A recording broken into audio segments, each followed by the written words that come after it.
வணக்கம். இன்னைக்கு விண்ணை தாண்டி வருவாயோட திரைவிமர்சனத்தை பார்க்க போகிறோம். திரைவிமர்சனத்துக்கு போகிறதுக்கு முன்னாடி படத்தில் நடித்த கதாபாத்திரங்களை பற்றி கொஞ்சம் சொல்லிடுறேன்.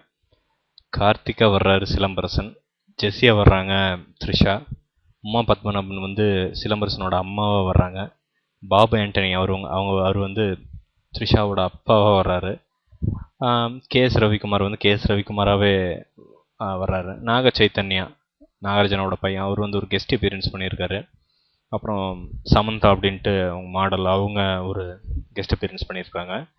படத்துடைய கதை சிலம்பரசன் ஒரு மெக்கானிக்கல் இன்ஜினியர், அதில் விருப்பம் இல்லாமல் ஒரு இயக்குனர் ஆகணும் அப்படிங்கிற ஆசையோடு சுற்றி திரியிற ஒரு ஆள். இதை குடும்பத்தில் அவங்க ஃபேமிலியில் பிடிக்காது. அவங்க ஃபேமிலி அவங்க அம்மா அப்பா அப்புறம் ஒரு தங்கச்சி. ஆனாலும் சிலம்பரசன் முயற்சி செஞ்சிட்ருப்பார். அவங்க ஒரு வாடகை வீட்டில் இருப்பாங்க. அந்த வாடகை வீட்டில் மாடியில் அந்த வீட்டோட ஓனர் இருப்பார். அந்த ஓனரோட பொண்ணு தான் த்ரிஷா, ஜெஸ்ஸி. இதுக்கிடையில் சிலம்பரசன் த்ரிஷாவோட சந்திப்பு நிகழ்ந்துன்னே சிலம்பரசனுக்கு ரொம்ப பிடிச்சி போயிடும். த்ரிஷாவை காதல் மலர்ந்துடும். அப்படியே பின்னாடியே கொஞ்சம் துரத்தி கொஞ்சம் காதலிப்பார். அதில் ஒரு கட்டத்தில் சிலம்பரசன் தன்னோட காதலை த்ரிஷாவுக்கு சொல்லிடுவார். சொன்னாலும் த்ரிஷா அதை ஏற்றுக்கிற மாதிரி இல்லை.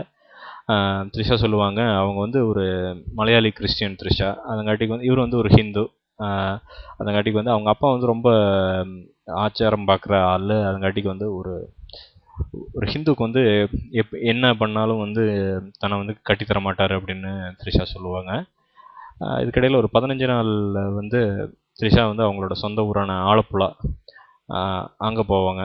போகிறப்போ சிலம்பரசன் த்ரிஷாவை பார்க்காம இருக்க முடியாது சிலம்பரசனுக்கு. அதங்காட்டிக்கு அவரும் ஆலப்புழா போய் பார்ப்பாங்க, த்ரிஷாவை மீட் பண்ணுவார். த்ரிஷா கொஞ்சம் ஷாக் ஆயிரும். அப்புறம் பார்த்தீங்கன்னா திரும்பி 2 பேரும் மெட்ராஸ் வருவாங்க. அப்போ த்ரிஷா வர்ற ட்ரெயின்லேயே சிலம்பரசனும் வருவார். அங்கே கொஞ்சம் த்ரிஷா காதல் பயப்பட்டுருவாங்க சிலம்பரசனுக்கு. சென்னை சேர்ந்த உடனே எப்படின்னா கொஞ்சம் அப்படியே காதலெலாம் கொஞ்சம் அப்படியே நெருங்குற மாதிரி இருக்கும். இதுக்கிடையில் பார்த்தீங்கன்னா அவங்க அண்ணனுக்கு தெரிஞ்சு போயிடும் இவங்க 2 பேரும் பண்ணுற சிலம்பரசன் காதலிக்கிறது அவங்க அண்ணனுக்கு தெரிஞ்சிடும். த்ரிஷாவோட அண்ணனுக்கு வான் பண்ணுவார். கொஞ்சம் சில சண்டைகள் நடக்கும். இதுக்கடையில் த்ரிஷாவுக்கு வேற ஒரு ஆளோட திருமணம் நிச்சயம் பண்ணி கல்யாணம் வரைக்கும் போயிடும். சிலம்பரசனால் ஒன்றும் பண்ண முடியாது. சரி, கடைசிக்கு போய் த்ரிஷாவுக்கு வாழ்த்தாவது தெரிவிச்சுட்டு வரலாம் அப்படின்ட்டு புறப்பட்டு போவார். அவங்க சொந்த ஊரான ஆலப்புழாவில் கல்யாணம் நடக்கும்.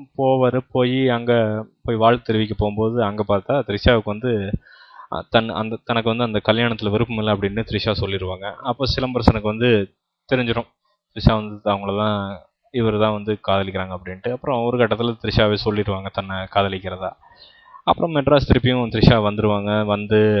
பார்த்தீங்கன்னா 2 பேரும் காதல் வாய்ப்பட்டு அப்படியே சுற்றிட்டு இருப்பாங்க. சுற்றிட்டு இருக்கிற கடையில் இதுக்கு முன்னாடி என்ன ஆகுனா, சிலம்பரசனுக்கு அசிஸ்டன்ட் டைரக்டர் வேலை கேஎஸ் ரவிக்குமாருக்கு அவருக்கு வேலை செய்கிற ஒரு வாய்ப்பு கிடைக்கும் சிலம்பரசனுக்கு. அதில் அதில் தான் கேஎஸ் ரவிக்குமாருக்கு ஒளிப்பதிவாளர் இருப்பார் பாண்டியன் அப்படின்ட்டு.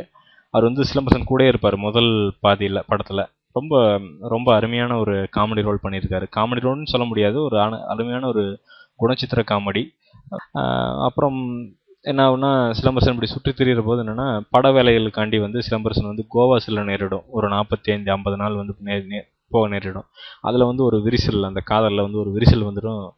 அந்த விரிசல் என்ன ஆகுனா, த்ரிஷாவுக்கு பழையபடி அந்த காதலில் இருக்கிற அந்த ஈர்ப்பு இன்ட்ரெஸ்ட்லாம் குறைஞ்சி என்ன ஆகுனா, ஒரு கட்டத்தில் இது வேண்டாம் அப்படின்னு நினச்சிருவாங்க. ஏன்னா அவங்க அப்பாவோட அந்த ஸ்ட்ரிக்ட்னஸ், ஃபேமிலி சம்மதத்தோடு தான் கல்யாணம் முடிக்கணும் அப்படின்னு நினைப்பாங்க த்ரிஷா. ஆனால் அது நடக்கவே நடக்காது அப்படிங்கிறது த்ரிஷாவுக்கு தெரியும். அதங்காட்டிக்கு த்ரிஷா என்ன சொல்லுவாங்கன்னா, எங்கள் அப்பா அம்மா என்னை வெறுக்கிறத விட நீ என்னை வெறுக்கிறது பரவாயில்ல, இது பெட்டர், அது நீயும் நல்லா இருப்ப அப்படின்னு சொல்லிட்டு த்ரிஷா விலகி போயிடுவாங்க. விலகி போய் என்ன ஆகுனா, அதுவே ஒரு வழியாக சிலம்பரசனுக்கு இருக்கும்.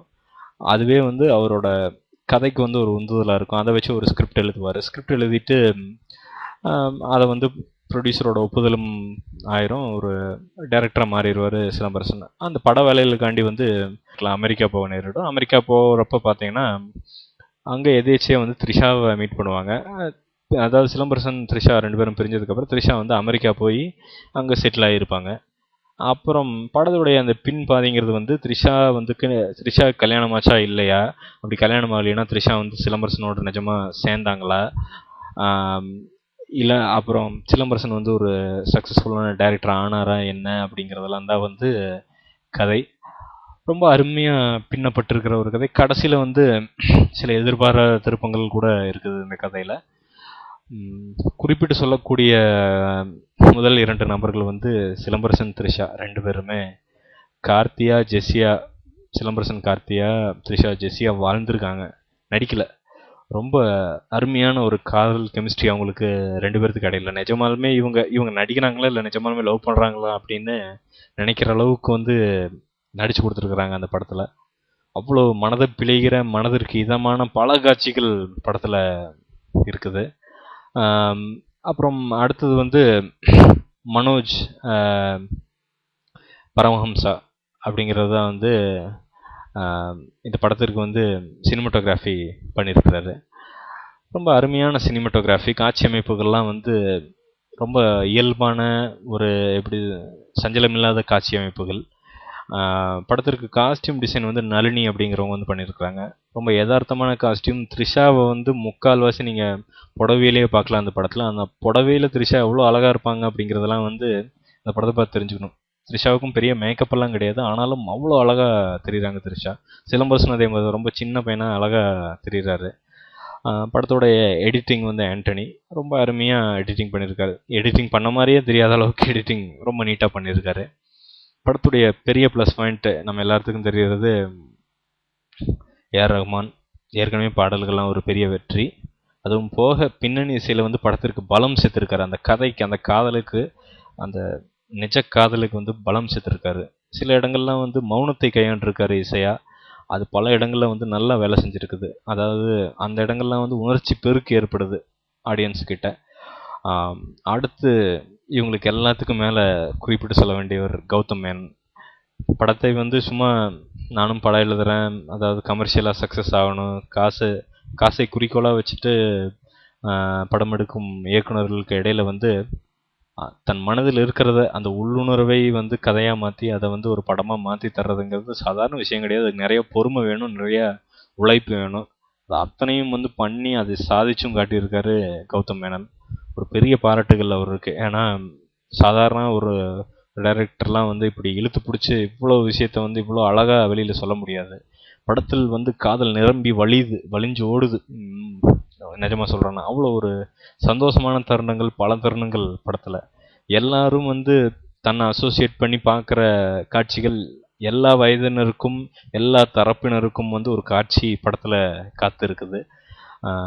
காதல் பண்ணுறவங்க, காதல் பண்ணி தோற்றவங்க, காதலில் தோற்று வாழ்க்கையில் ஜெயித்தவங்க, காதல் தோல்விகளை, அதாவது தன் நண்பர்கள் இல்லாட்டி உறவினர்கள் தோற்று பார்த்தவங்க, காதலுக்கு சம்மந்தப்பட்டவங்க, இவங்க எல்லாருமே வந்து இந்த படத்தை வந்து ரொம்ப ரசிப்பாங்க. ஏன்னா அந்த காதல் வந்து அவ்வளோ அழகாக சொல்லப்பட்டிருக்குது படத்தில்.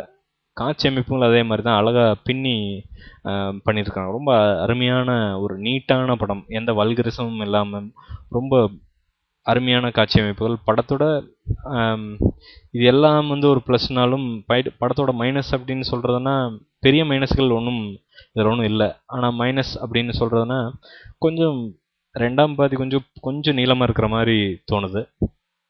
அப்புறம் இன்னொன்று குறிப்பிட்டு சொல்ல வேணும்னா, படத்தில் வந்து மலையாளிகளும் தமிழர்களும் அழகாக கலந்து ஒரு கலாச்சாரம், அதை பிரதிபலிச்சிருக்காரு கௌதம் மேனன். அதாவது வந்து ரொம்ப பார்க்கறக்கே ஒரு இதமான ஒரு காட்சிகள். இதெல்லாம் பல த்ரிஷாவே சில இடத்துங்கள்லாம் வந்து மலையாளம் பேசுவாங்க.